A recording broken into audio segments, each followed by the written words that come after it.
आइए सुनते हैं मोहन राकेश का लिखा नाटक आषाढ़ का एक दिन। आज आप इसकी पहली कड़ी सुनेंगे। प्रस्तुति और निर्देशन काजल सूरी।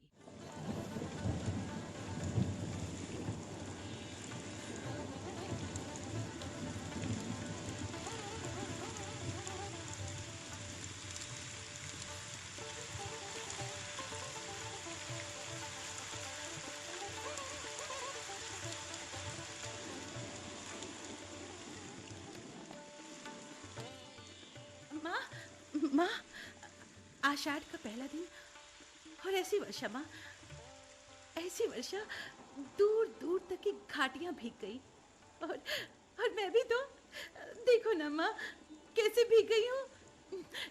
गई थी दक्षिण से उड़कर आती हुई बकुल पंक्तियों को देखूंगी और देखो सब वस्त्र भिगो कर आ गई हूँ। माँ, सूखे वस्त्र कहाँ हैं? सूखे वस्त्र सामने रखे हैं। तुमने तो पहले से ही निकाल कर रख दिए। तुम्हें पता था ना मैं भीग जाऊंगी, और मैं जानती थी तुम चिंतित होगी। लेकिन माँ, मुझे भीगने का खेद नहीं। भीगती नहीं तो आज मैं वंचित रह जाती। चारों ओर मेघ घिराए थे। मैं जानती थी वर्षा होगी, फिर भी मैं घाटी की पगडंडी पर नीचे नीचे उतरती गई। एक बार मेरा अंशुक भी हवा ने उड़ा दिया। फिर बूंदें पड़ने लगी।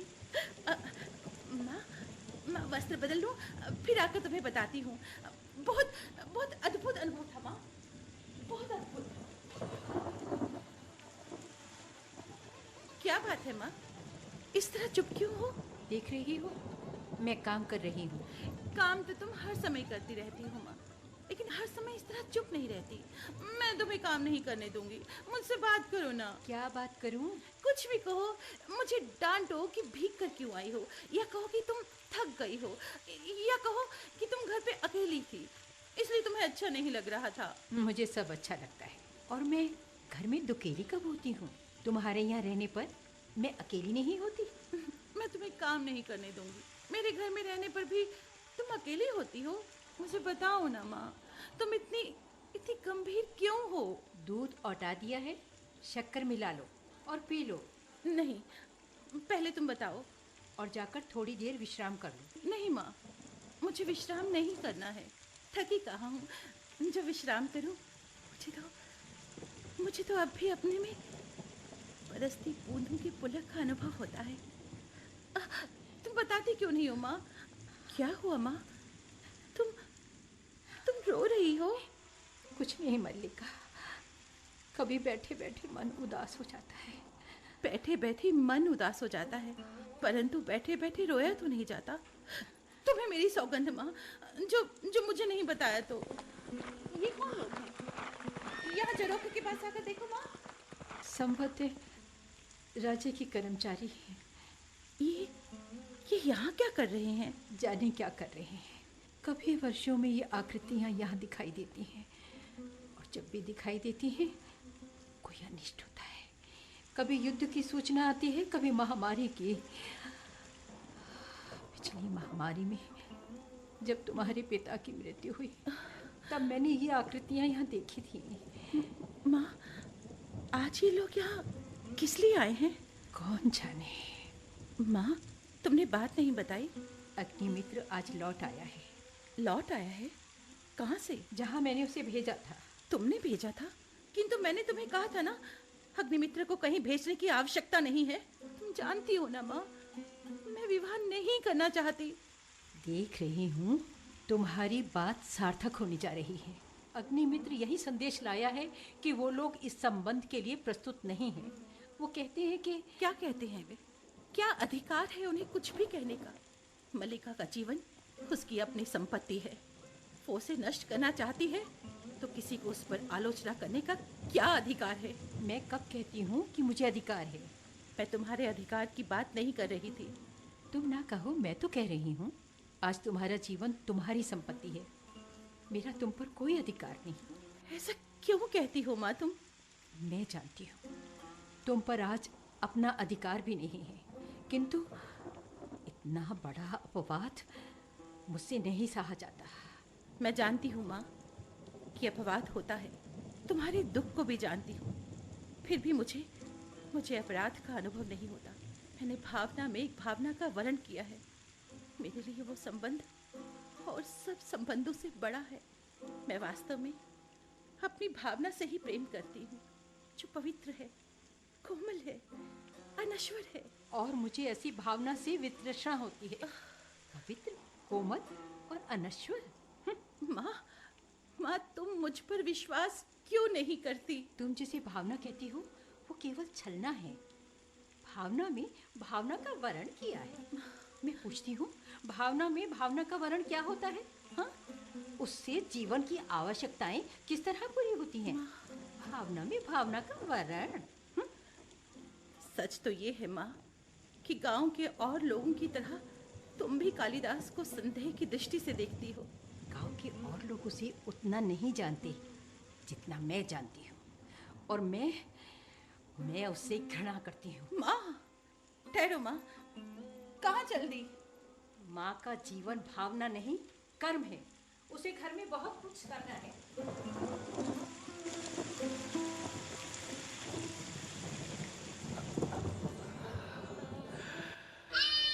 हम जिएंगे हरिण शावक, जिएंगे ना। एक बाण से आहत होकर हम प्राण नहीं देंगे। हमारा शरीर कोमल है तो क्या हुआ, हम पीड़ा सह सकते हैं। एक बाण प्राण ले सकता है तो उंगलियों का कोमल स्पर्श प्राण दे भी सकता है। हमें नए प्राण मिल जाएंगे।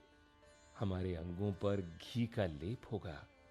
कल फिर हम वनों में घूमेंगे, दूध पिएंगे। कालिदास, तुम्हारी बाहों में ये आहत हरिण शावक, यहाँ ऐसा कौन है जिसने इसे आहत किया? हरिण शावक, हम सोएंगे। हाँ, हम थोड़ी देर सो लेंगे तो हमारी पीड़ा दूर हो जाएगी। परंतु उससे पहले हमें थोड़ा दूध भी लेना है ना? माँ ने दूध ओटा कर रखा है, अभी लेकर आती हूँ। हमारी पीड़ा धीरे धीरे दूर हो रही है। हम स्वस्थ हो रहे हैं हरिण शावक। ये दूध ले लो। हला, और इसे बाहों में ले लो तुम। दो। लो। हम दूध अवश्य पिएंगे। हाँ, बिल्कुल। लो। ऐसे ऐसे। दूध पिलाकर इसके कोमल मांस को और कोमल कर लेना चाहते हो? तुम कौन हो? जहां तक मैं जानता हूं हम लोग परिचित नहीं हैं। हमारा कभी का परिचय नहीं, फिर भी मेरे बाण से आहत हरिण को उठा ले आने में तुम्हें संकोच नहीं हुआ। ये तो कहो कि द्वार तक रक्त बिंदुओं के चिन्ह बने हैं, अन्यथा इस बादलों से घिरे दिन में मैं तुम्हारा अनुसरण कर पाता? देख रहा हूं कि तुम इस प्रदेश के निवासी नहीं हो। मैं तुम्हारी दृष्टि की प्रशंसा करता हूँ। मेरी वेशभूषा ही इस बात का परिचय देती है कि मैं यहाँ का निवासी नहीं हूँ। मैं तुम्हारी वेशभूषा को देखकर नहीं कह रहा। तो क्या मेरे ललाट की रेखाओं को देखकर जान पड़ता है कि चोरी के अतिरिक्त रेखाएं पढ़ने का भी अभ्यास करते हो? तुम्हें ऐसा लांछन लगाते लज्जा नहीं आती? क्षमा चाहता हूँ देवी, परंतु ये शावक जिसे आप बाहों में लिए हैं मेरे बाण से आहत हुआ है, इसलिए इस समय ये मेरी संपत्ति है। मेरी संपत्ति मुझे लौटा तो देंगी? इस प्रदेश में हरिणों का आखेट नहीं होता राजपुरुष। तुम बाहर से आए हो, इसलिए इतना ही पर्याप्त है कि हम इसके लिए तुम्हें अपराधी ना माने। मुझे देर हो रही है, ये हरिण शावक मुझे दे दो। ये हरिण शावक इस पार्वत्य भूमि की संपत्ति है राजपुरुष, और इसी पार्वत्य भूमि के निवासी हम इसके सजातीय हैं। तुम ये सोचकर भूल कर रहे हो कि हम इसे तुम्हारे हाथ में सौंप देंगे। मल्लिका, हाँ? इसे मुझे दे दो मल्लिका। इसके लिए मेरी बाहों की शैया पर्याप्त होगी। मैं इसे घर ले जाऊंगा। और राजपुरुष दंतुल तुम्हें ले जाते देखता रहेगा। ठहरो राजपुरुष, हरिण शावक के लिए हठ मत करो। तुम्हारे लिए प्रश्न अधिकार का है और उनके लिए संवेदना का। कालिदास निशस्त्र होते हुए भी तुम्हारे शस्त्र की चिंता नहीं करेंगे। क्या कालिदास? तुम्हारा अभिप्राय है कि जिनसे मैं अभी अभी बात कर रहा था वे कवि कालिदास हैं? हाँ, किंतु तुम कैसे जानते हो कि कालिदास कवि हैं? उज्जैनी की राज्यसभा से संबद्ध प्रत्येक व्यक्ति ऋतु संहार के लेखक कवि कालिदास को जानता है, और सम्राट ने स्वयं स्वयं ऋतु संहार पढ़ा और उनकी प्रशंसा की। इसलिए आज उज्जैनी का राज्य ऋतु संहार के लेखक का सम्मान और उन्हें राजकवि का आसन देना चाहता है। आचार्य वररुचि आज इसी उद्देश्य से उज्जैनी से यहाँ आए हैं। उज्जैनी का राज्य उन्हें सम्मान देना चाहता है। जी राजकवि का आसन। जी, और मुझे खेद है कि मैंने उनके साथ अशिष्ट व्यवहार किया। अब मुझे जाकर उनसे क्षमा मांगनी चाहिए। तुमने सुना माँ? राज्य उन्हें राजकवि का आसन देना चाहता है। तुम्हारे गीले वस्त्र मैंने सूखने के लिए फैला दिए हैं। ये थोड़ा सा दूध शेष है, इसमें शक्कर मिला दी है। तुमने सुना नहीं माँ? राजपुरुष क्या कह रहा था? दूध पी लो। आशा करती हूँ कि अब यहाँ किसी और अतिथि को नहीं आना है। अतिथि? मैं चाहती हूँ आज इस घर में सारा संसार मेरा अतिथि होकर आए और मैं उसका सत्कार करूँ। तुम्हें इस दूध से नहला दूँ माँ। तुम सोच सकती हो मैं आज कितनी प्रसन्न हूँ। मेरे पास कुछ भी सोचने की शक्ति नहीं है। अब उठ जाने दो, मुझे बहुत काम करना है। नहीं, उठो नहीं, इसी तरह बैठी रहो। राज्य उन्हें सम्मान दे रहा है माँ। उन्हें राजकवि का आसन प्राप्त होगा। उस व्यक्ति को जिसे उसके निकट के लोगों ने आज तक समझने का प्रयास नहीं किया। जिस घर में और घर के बाहर केवल लांछना ही मिली है। माँ, अब तो तुम विश्वास करती हो ना कि मेरी भावना निराधार नहीं है? मल्लिका, मैं कह चुकी हूँ कि मेरे सोचने समझने की शक्ति जड़ हो चुकी है। क्यों माँ? क्यों तुम्हारे मन में ऐसी गांठ? क्यों तुम उनके संबंध में उदारता पूर्वक नहीं सोच पाती? मेरी वो अवस्था बीत चुकी है जब यथार्थ से आंखें मूंदकर जिया जाता है। और तुम्हारी आंखें केवल दोष ही दोष देखती हैं। जहाँ दोष है वहाँ अवश्य वे दोष देखती हैं। उनमें तुम्हें क्या दोष दिखाई देता है माँ? अरे, उस व्यक्ति को संसार में अपने अतिरिक्त और किसी से मोह नहीं है। बैठ जाओ माँ, मैं तुम्हारी बात समझना चाहती हूँ। मैं भी चाहती हूँ कि तुम आज समझ लो। तुम कहती हो कि तुम्हारा उससे भावना का संबंध है। वो भावना क्या है? मैं उसे कोई नाम नहीं देती। परंतु लोग उसे नाम देते हैं। माँ, यदि वास्तव में उसका तुमसे भावना का संबंध है तो वो क्यों तुमसे विवाह नहीं करना चाहता? अंबिका घर में हो कि नहीं? आइए आर्य मातुल। अच्छा है तुम घर पर ही हो। मैं आज सारे गांव में घोषणा करने जा रहा हूँ कि मेरा इस कालिदास नामधारी जीव से कोई संबंध नहीं है। क्या हुआ है आर्य मातुल? उन्हें तो सुना है राज्य की तरफ से सम्मान दिया जा रहा है। उज्जैनी से कोई आचार्य आए हैं। यही तो कह रहा हूँ। परंतु आप तो कह रहे थे। मैं ठीक कह रहा हूँ। आचार्य कल ही इसे अपने साथ उज्जैनी ले जाना चाहते हैं। ये राज्य की ओर से हमारे वंश का सम्मान किया जा रहा है और ये वंशावतंस कहते हैं कि मुझे ये सम्मान नहीं चाहिए। मैं राज्य की मुद्राओं के बदले बिकने के लिए नहीं हूँ। वे राज्य के सम्मान को स्वीकार नहीं करना चाहते? मेरी तो समझ में नहीं आता कि इसमें बिकने बिकाने की क्या बात है। अरे कविता का मूल्य ही क्या है? कविता का कुछ मूल्य है आर्य मातुल, तभी तो सम्मान का भी मूल्य है। मैं समझ सकती हूँ कि उनके हृदय में ये सम्मान कहाँ चुपता है। मैं तुम्हें विश्वास दिलाती हूँ मातुल कि वो उज्जैनी अवश्य जाएगा। अवश्य जाएगा। अरे वो लोग इसके अनुचर हैं जो हाथ जोड़कर इसे ले जाएंगे। मातुल, आप अभी तक यहाँ हैं और आचार्य आपकी प्रतीक्षा कर रहे हैं। निक्षेप, आचार्य ने क्या कहा है वो बताओ।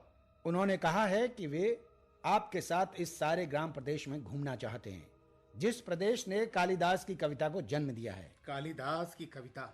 न जाने इतने बड़े आचार्य को इसकी कविता में क्या दिखाई देता है। और ये व्यक्ति है कि इसे लोक व्यवहार तक का पता नहीं। मातुल के लिए अंदर से आसन ला दो। नहीं, मुझे आसन नहीं चाहिए। वैसे भी आचार्य मेरी प्रतीक्षा कर रहे हैं। अब इस निक्षेप से आचार्य के पास बैठने को कहकर आया था और ये धुरी से निकले चक्र की तरह मेरे पीछे पीछे चला आया। किंतु मातुल, मैं समाचार देने आया था कि क्या, और मैं समाचार देने के लिए तुमसे धन्यवाद कहता हूं। बहुत अच्छा किया। अब इतना कीजिए कि वे कविकुल शिरोमणि जहां भी हों उन्हें ढूंढ कर लाइए। मेरा कर्तव्य कहता है कि जैसे भी हो उसे आचार्य के सामने प्रस्तुत करूं, और मेरा मन कहता है कि उसे जहां देखूं वहीं शिखा से पकड़कर कालिदास इस समय हैं कहाँ? कालिदास इस समय जगदम्बा के मंदिर में है। आपने उन्हें देखा है? जी, देखा है। परंतु आपने मातुल से नहीं कहा। मैं नहीं चाहता था कि मातुल इस समय वहां जाएं। क्यों? मैं चाहता हूं कि कालिदास उज्जैनी अवश्य जाएं। इसलिए मैंने मातुल का इस समय उनके पास जाना उचित नहीं समझा। कालिदास हट कर रहे हैं कि जब तक उज्जैनी से आए हुए अतिथि लौट नहीं जाते वे जगदम्बा के मंदिर में ही रहेंगे, घर नहीं जाएंगे। कालिदास अपनी भावुकता में ये भूल रहे हैं कि इस अवसर का तिरस्कार करके वो बहुत कुछ खो बैठेंगे। कालिदास को राजधानी अवश्य जाना चाहिए। तो उसमें बाधा क्या है? मैंने अनुभव किया है कि उनके हट के मूल में कहीं बहुत गहरी कटुता की रेखा है। मैं जानती हूँ वो कटुता की रेखा कहाँ है। कुछ समय पहले एक राजपुरुष से उनका साक्षात्कार हो चुका है। उस कटुता को केवल तुम ही दूर कर सकती हो मल्लिका। अफसर किसी की प्रतीक्षा नहीं करता। कालिदास यहाँ से नहीं जाते हैं तो राज्य की कोई हानि न होगी। राजकवि का आसन रिक्त नहीं रहेगा, परंतु कालिदास जो आज हैं जीवन भर वहीं रहेंगे, केवल एक स्थानीय कवि। नहीं, उन्हें इस सम्मान का तिरस्कार नहीं करना चाहिए। ये सम्मान उनके व्यक्तित्व का है। उन्हें अपने व्यक्तित्व को उसके अधिकार से वंचित नहीं करना चाहिए। चलिए, मैं आपके साथ जगदम्बा के मंदिर में चलती हूँ। मल्लिका, माँ, मुझे एक बाहर के व्यक्ति के सामने कहना होगा कि मैं इस समय तुम्हारे वहां जाने के पक्ष में नहीं हूँ। निक्षेप बाहर का व्यक्ति नहीं है अंबिका। मुझे इस समय अवश्य जाना चाहिए। आर्य निक्षेप, आप आइए। जी, क्षमा चाहता हूँ अंबिका। विलोम, ऐसे क्या देख रही हो? विलोम का आना ऐसे आश्चर्य का विषय नहीं है। तुम चले जाओ विलोम। तुम जानते हो कि तुम्हारा यहाँ आना मल्लिका को सह्य नहीं है।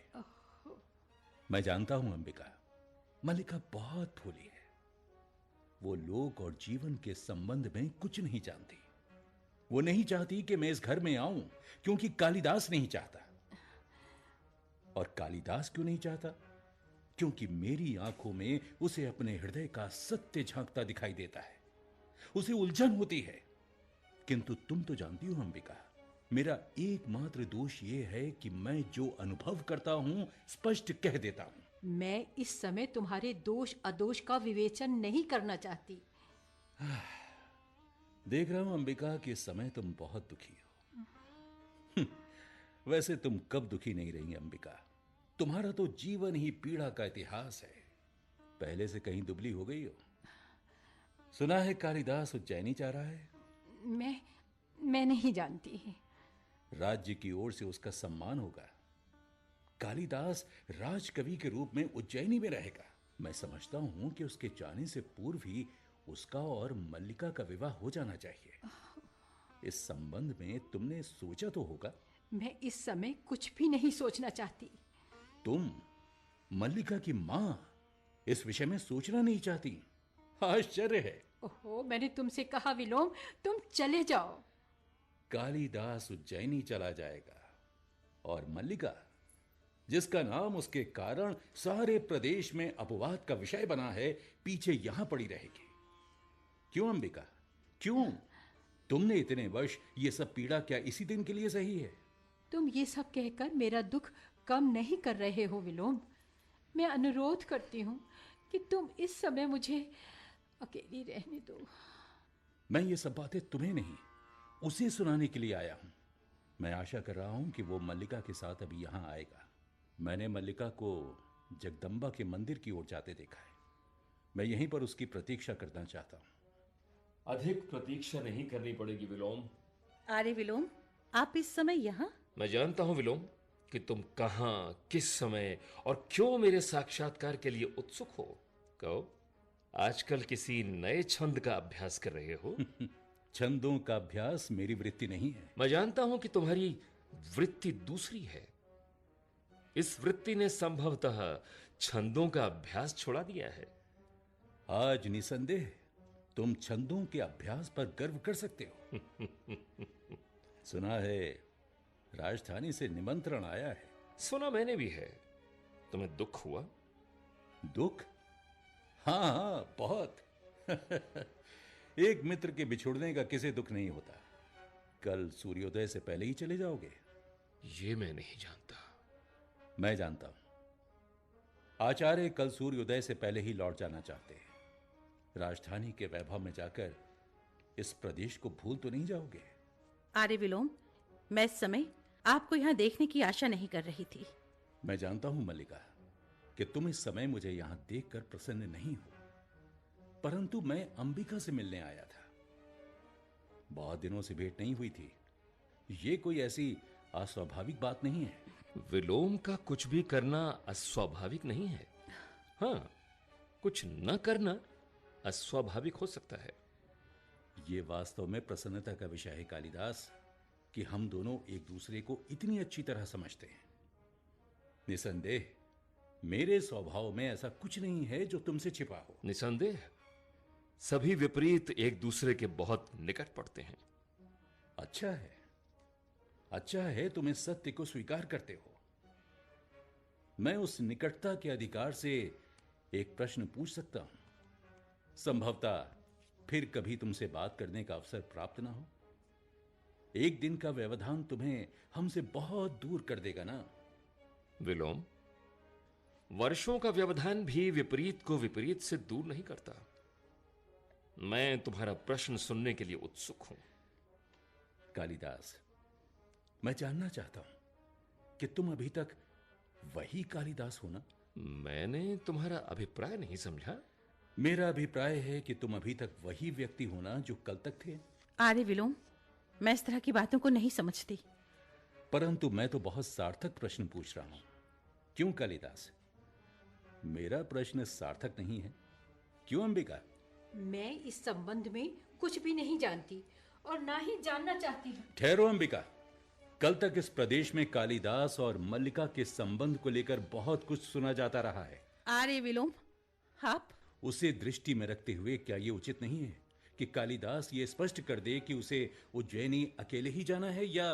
कालिदास आपके किसी भी प्रश्न का उत्तर देने के लिए बाध्य नहीं है। मैं कब कहता हूं कि बाध्य है, परंतु संभव है कि कालिदास का हृदय उसे उत्तर देने के लिए बाध्य करे। मैं अभी इतना ही जानता हूं कि मुझे इस प्रदेश को छोड़कर उज्जैनी जाने का तनिक भी मोह नहीं है। निसंदेह क्षण भर के लिए स्वीकार कर लिया जाए कि तुम जाने का निश्चय कर दो, तो उस स्थिति में क्या यह उचित नहीं है कि? आर्य विलोम, आप अपनी सीमा से बाहर जाकर बात कर रहे हैं। मैं बालिका नहीं हूं। आप संभवतः यह अनुभव नहीं कर रहे कि आप यहां एक अनचाहे अतिथि के रूप में उपस्थित हैं। अनचाहा अतिथि? संभवतः फिर भी कभी भी आ पहुंचे। चलता हूं।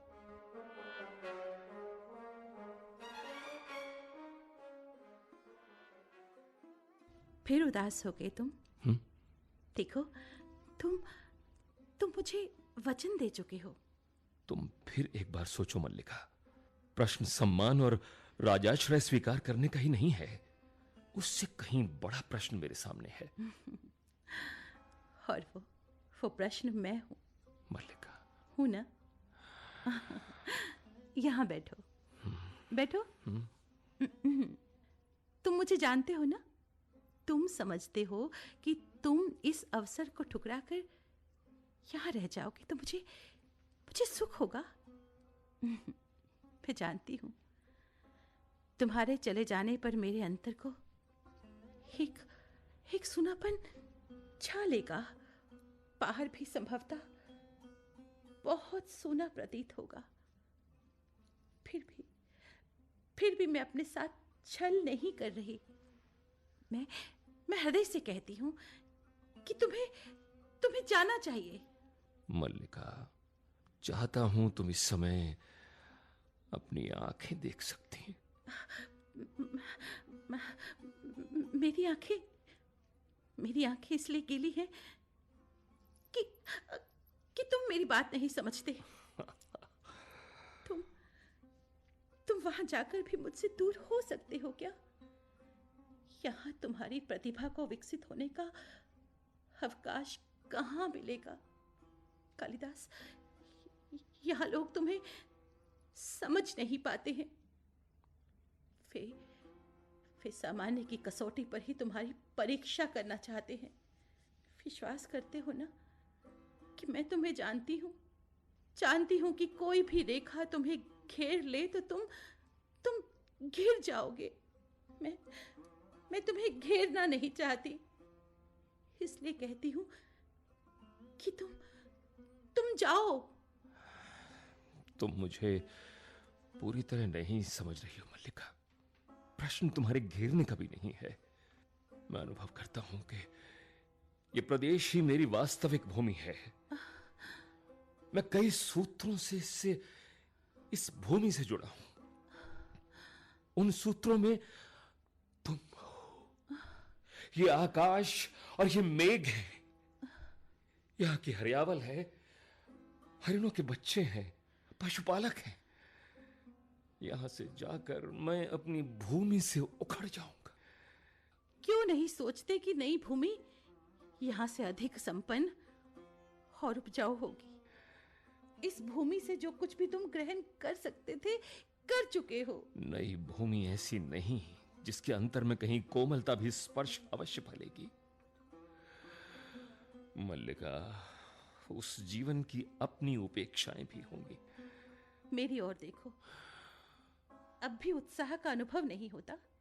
विश्वास करो, तुम यहां से भी जाकर यहां से विलग नहीं होगे। यहां की वायु, यहां के मेघ और यहां के हरिण, इन सब को तुम साथ ले जाओगे। मल्लिका, और मैं भी तुमसे दूर नहीं रहूंगी। जब भी तुम्हारे निकट होना चाहूंगी, पर्वत शिखर पर चली जाऊंगी और उड़कर आते हुए मेघों से घिर जाया करूंगी। संभवतः फिर वर्षा होगी। यूं भी बहुत अंधेरा हो गया है। आचार्य तुम्हारी प्रतीक्षा कर रहे होंगे। मल्लिका, मुझे जाने के लिए कह रही हो? हाँ, देखना, मैं तुम्हारे पीछे प्रसन्न रहूंगी। बहुत घूमूंगी और हर संध्या को जगदम्बा के मंदिर में सूर्यास्त देखने जाया करूंगी। इसका अर्थ है तुमसे विदा लूं? नहीं, विदा तुम्हें नहीं दूंगी। चाह रहे हो इसलिए केवल प्रार्थना करूंगी कि तुम्हारा पथ प्रशस्त हो। जाओ, जाओ। चलता हूं।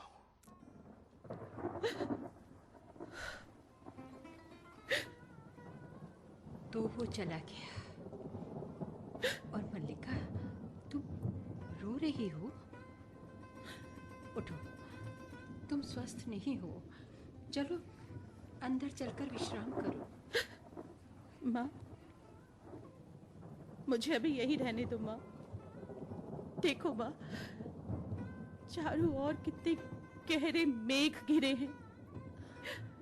कल ये मेघ उज्जैनी की ओर उड़ जाएंगे। रो नहीं मल्लिका। मैं रो नहीं रही माँ। मेरी आंखों से जो बरस रहा है ये दुख नहीं है, ये सुख है माँ। ये सुख है।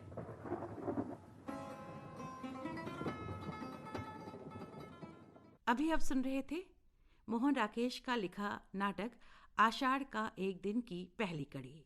भाग लेने वाले कलाकार थे नीरज शर्मा, शारदा गुप्ता, काजल सूरी, राघवेंद्र तिवारी, सचिन कथुरिया, परवेज गौहर, शमाइला परवेज, उमेश दीक्षित और राहुल दक्ष। निर्देशन और प्रस्तुति काजल सूरी।